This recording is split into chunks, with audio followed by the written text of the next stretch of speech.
Good day, viewers at home. You are welcome to Mathematics Lab with Mr. Major.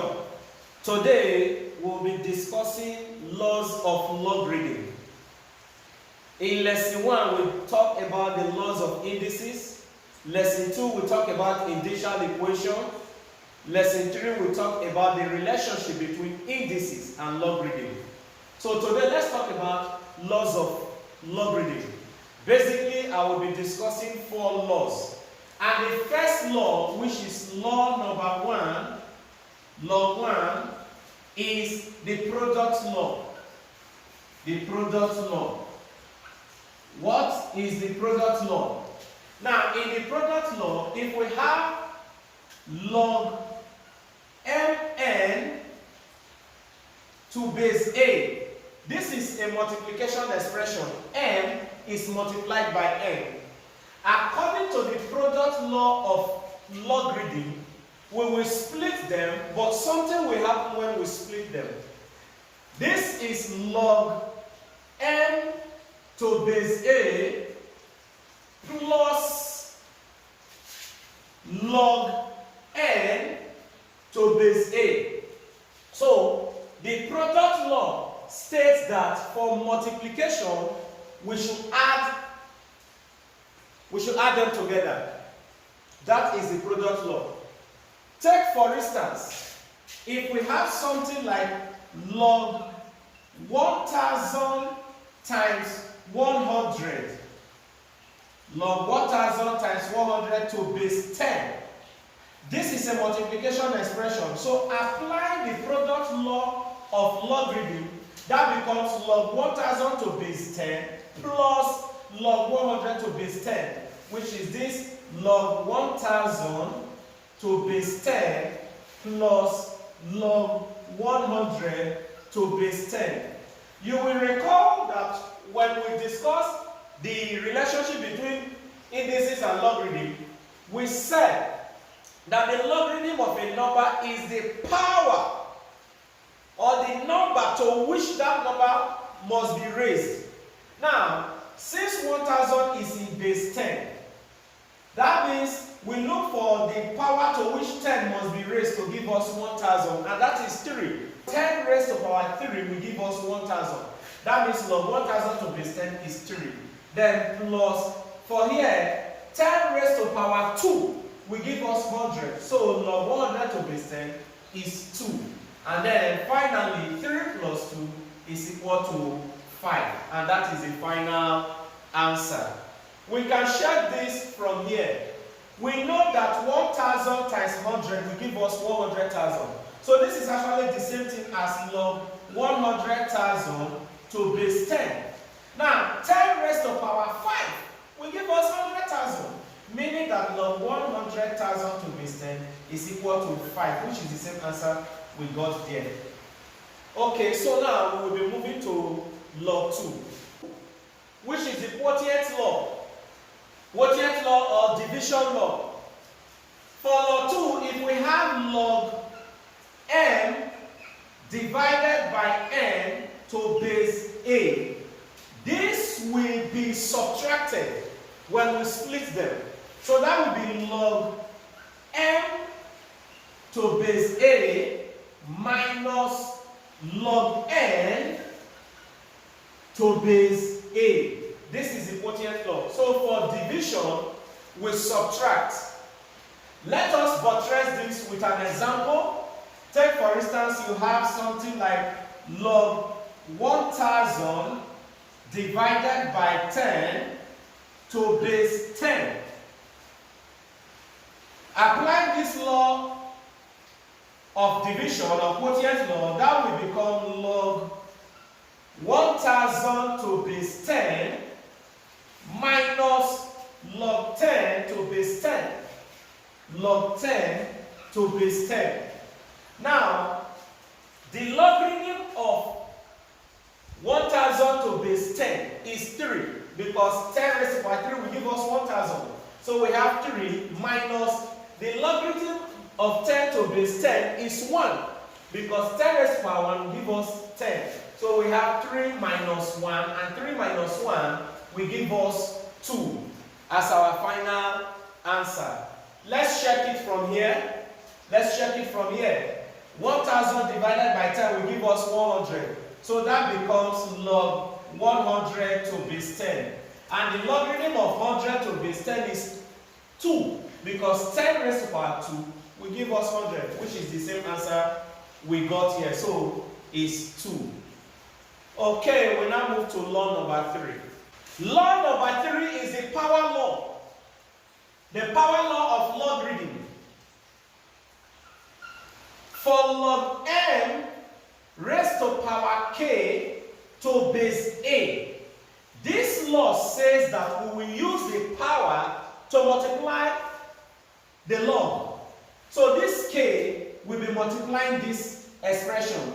So we bring the a forward to become k multiplying log m to base a. That is the the power law of logarithm. The power multiplies the log. For instance, if we have log 100 raised to power 3 to base 10.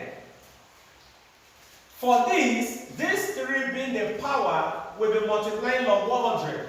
So that means we have 3 log 100 to base 10, which is now equal to 3 times, now log 100 to base 10 will give us 2. So this is equal to 2. And then 3 times 2 is now equal to 6 as our final answer. That is the power law. Let's now discuss the last law of today, which is change of base. This law, if you have log n to base a, this is the base a. If you want to change this base, you will need to divide log n by log a. That means, let's assume we want to change the base to base b. That would be log n to base b. I have changed this base a to base b. But for this to be valid, it will be divided by log. This base here becomes a number. So log a to base b. So whatever base you are introducing will be used for both the numerator and the denominator, while the former base becomes a number like the n. This is the law of the change of base. Let's take, for instance, we have log 8 to base 2, and I want to change the base. This will be, okay, let me use base 10. Let me assume I want to change to base 10. This will now be log 8 to base 10 divided by this old base becomes log 2, and of course to base 10. Now, what is log 8 to base 10? Log 8 to base 10 is equal to 0.9031. If you check that with your calculator, just press log 8 because your calculator is programmed to base 10. Just press log 8, you will have this number. I have approximated to 4 decimal places. Then divided by log 2 to base 10, if you check it with your calculator, you will have 0.3010. And when these two numbers are divided, the answer will be equal to 3 approximately. So this is how we change the base of a log. At this moment, I will want us to solve some examples. But before I solve the examples, let me discuss 2 important identities. The 2 important identities I want to discuss are on the board. The first one is log 1 to base a. When the number is 1, irrespective of whatever may be the base, provided the number here is 1, the answer is always equal to 0. Why is it equal to 0? Because in indices, we said any quantity raised to power 0 is equal to 1. So a raised to power 0, a raised to the power of 0 is equal to 1. Now bringing back the relationship between indices and logarithm. This is a raised to power 0. A raised to power 0. That is why any number array, once the number here is 1, irrespective of the base, the answer is equal to 0. The second identity I want to explain is the identity in which the number and the base are the same. When the number and the base are the same, just know that the logarithm is 1. I will explain. Remember this, the base here is supposed to be raised to whatever we have here. Just as this base here, a was raised to power 0. So this is a raised to power 1. And you know in indices, anything raised to the power of 1 is equal to that same quantity. So 5 raised to power 1 is equal to 5. 10 raised to power 1 is equal to 10. The same thing, a raised to power 1 is equal to a. So a raised to power 1 equal to a. So once the number and the base are the same, just know that the logarithm is equal to 1. Alright, the first example we want to solve, we're asked to simplify log 81 to base 3 plus log 3 to base 3.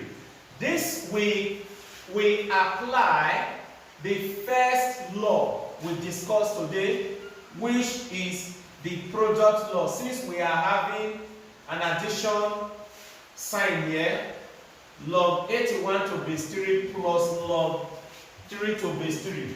So since log to base 3 is common, we will pick one, log to base 3. Then if we are bringing this together, it becomes 81 times 3 according to the product law. Remember, when it is a multiplication like this, you split them to become addition like this. So it's the product law we are applying now. This is now equal to log 81 times 3 will give us 243 to base 3. Now, 243 to base 3, that means we are looking for the power to which 3 must be raised to give us 243. And that is 5. Because 3 raised to the power of 5 will give us 243. That means our final answer is 5. Of course, if you don't want to turn it like this, you can actually solve this with the addition sign like this. If we are going to solve it with the addition sign, we look for the power to which 3 must be raised to give us 81. And that is 4. So the whole of this, log 81 to base 3 is 4. The same thing, we look for the power to which 3 must be raised to give us 3.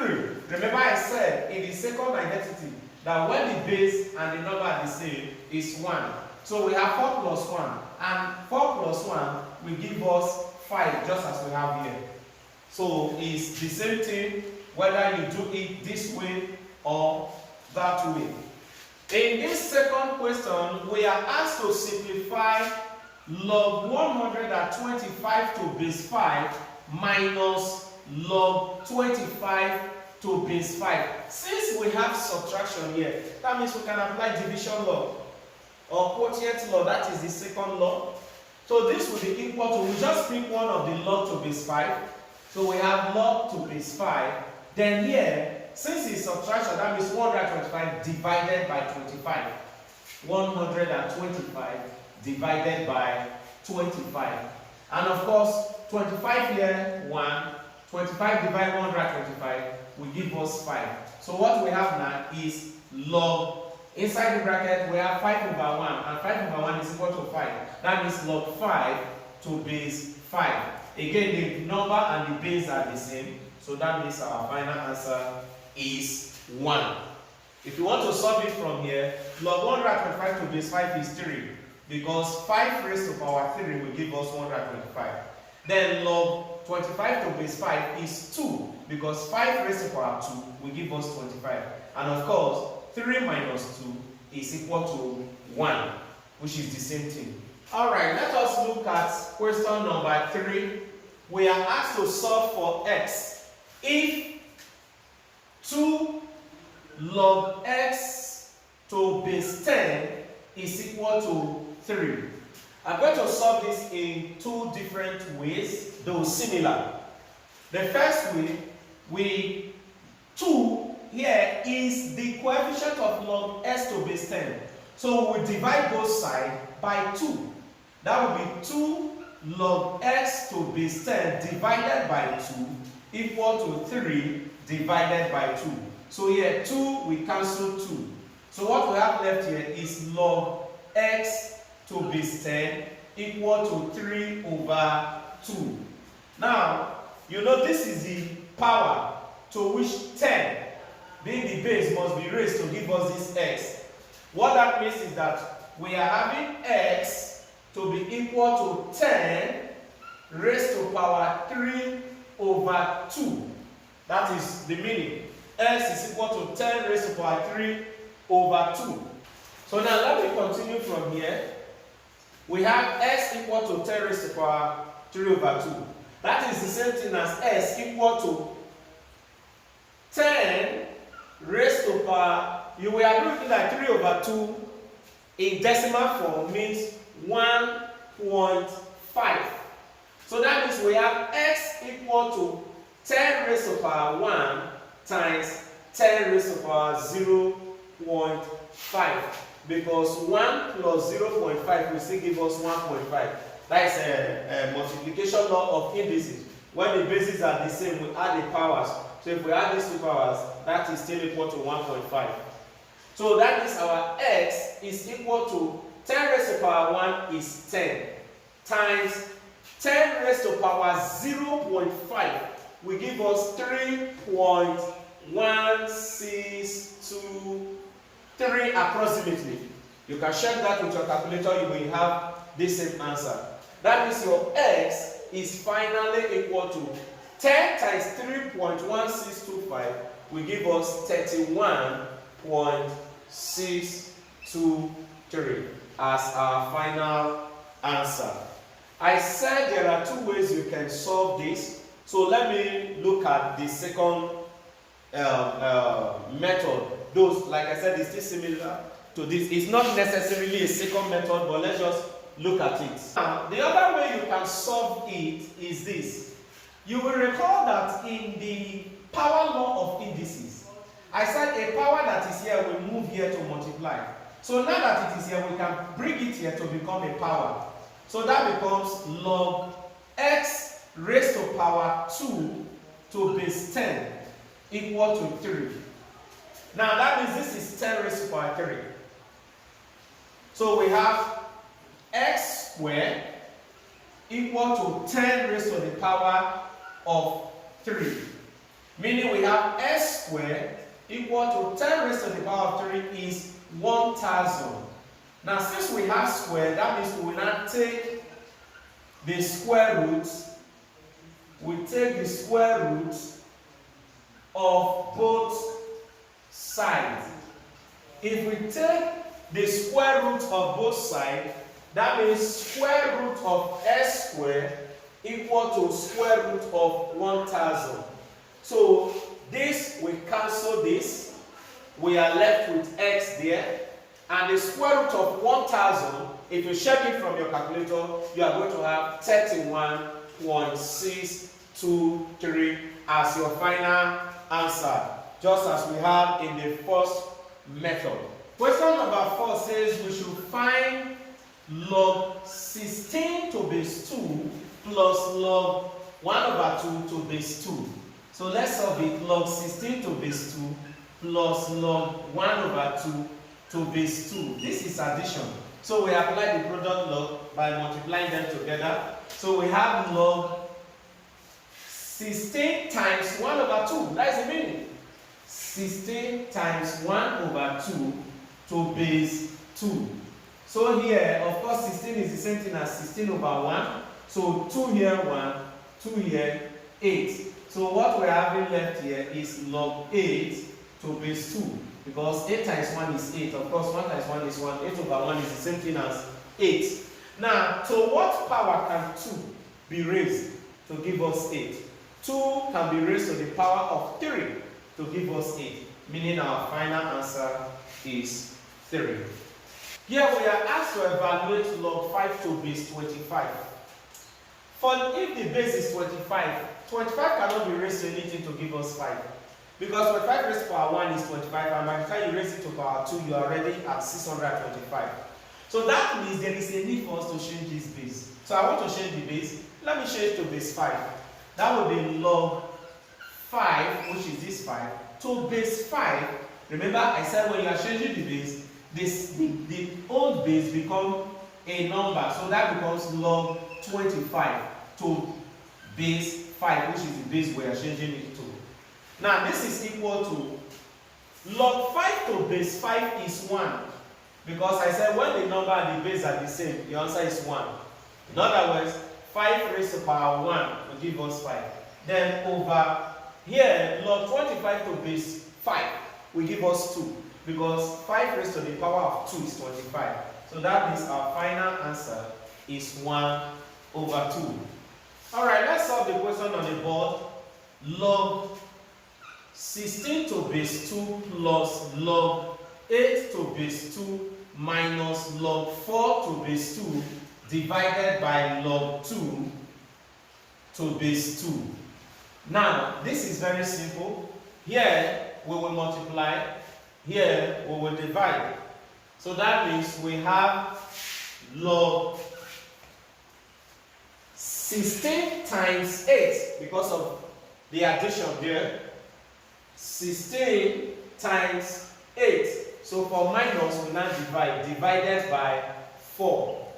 To base 2. To base 2. That is the numerator. So let's not forget our denominator. So divided by log 2 to base 2. So this is now equal to, here, 4 can divide 4 to give you 1, and 4 divide 8 will give you 2. Of course, you can choose to use it to divide 16, whichever one. So we will be having log, for here, 16 times 2 is 32. So we have log 32 to base 2 divided by log 2 to base 2. This is now equal to, let me come here. So from here, we take it from here. Log 32 to base 2. That means 2 raised to power what will give us 32. 2 raised to power 5 will give us 32. So this numerator has become 5 over the base and the number are the same. So 1. That means our final answer is 5. Since 5 over 1 is equal to 5. So I will always leave you with